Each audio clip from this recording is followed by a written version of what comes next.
This is Henares making your day with part 5 of Philippine history.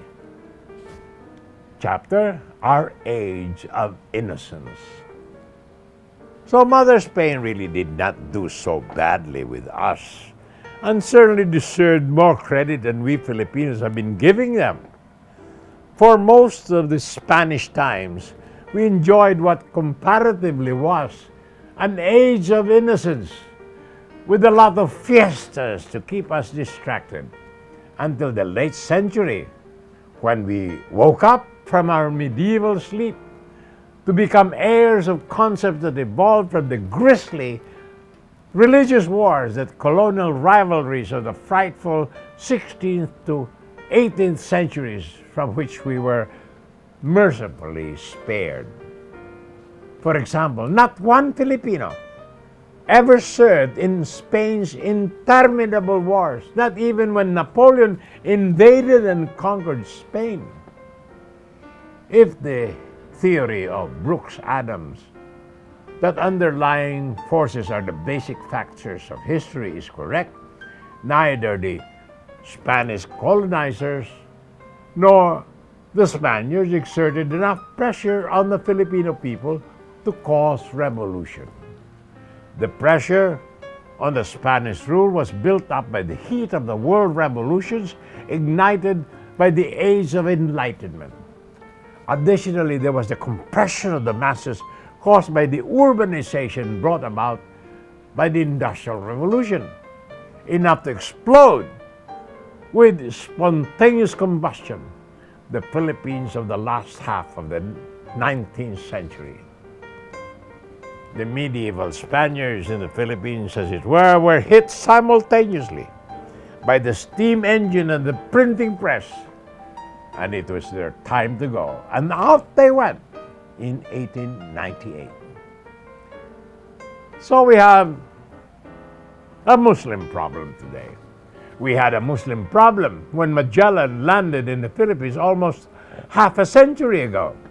Our mother Spain was occupied by the Muslims for 800 years. And that's a lot longer than the 350 years Spain occupied the Philippines. One might say we were the only nation invaded by Islam twice. First by Arab traders, and then through colonial Spain. More about this after these words from our sponsor.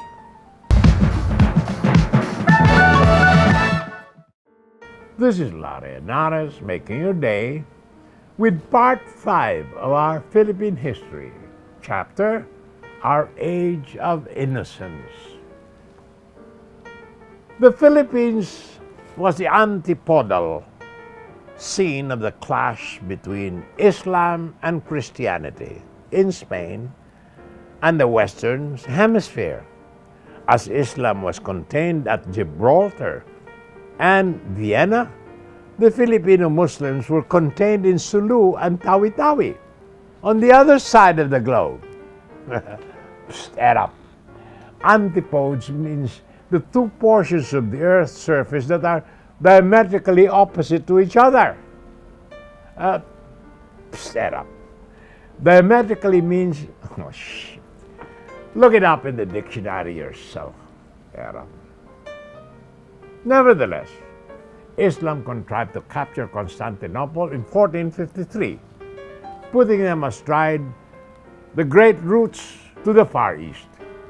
Because Venice and the Arabs were rolling in vast profits of the spice trade via dhow and desert caravan, Spain and Portugal set out to find sea routes to the Orient. Columbus, of course, suffered the disappointment of the interruption by North and South America. But Portugal made it around the Cape of Good Hope, and Venice and the Arabs were painfully introduced, as we all are, to the law of diminishing returns. Spain, of course, found gold and silver in Mexico and Peru and shipped it in great quantities back home. The constant flow of gold into Spain generated the wildest kind of inflation, with so much more gold than the goods available for sale. At this point, Spain decided not to just buy the goods it needed with the gold that it has accumulated, rather than manufacture the goods as England did. Spain just bought what they needed and never bothered to learn to manufacture anything.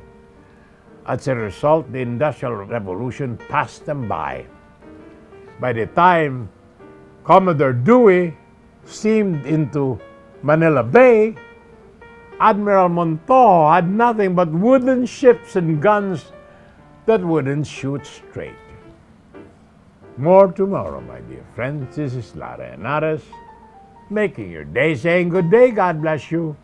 Thank you very much for being with us. Till next time, hasta la bye-bye.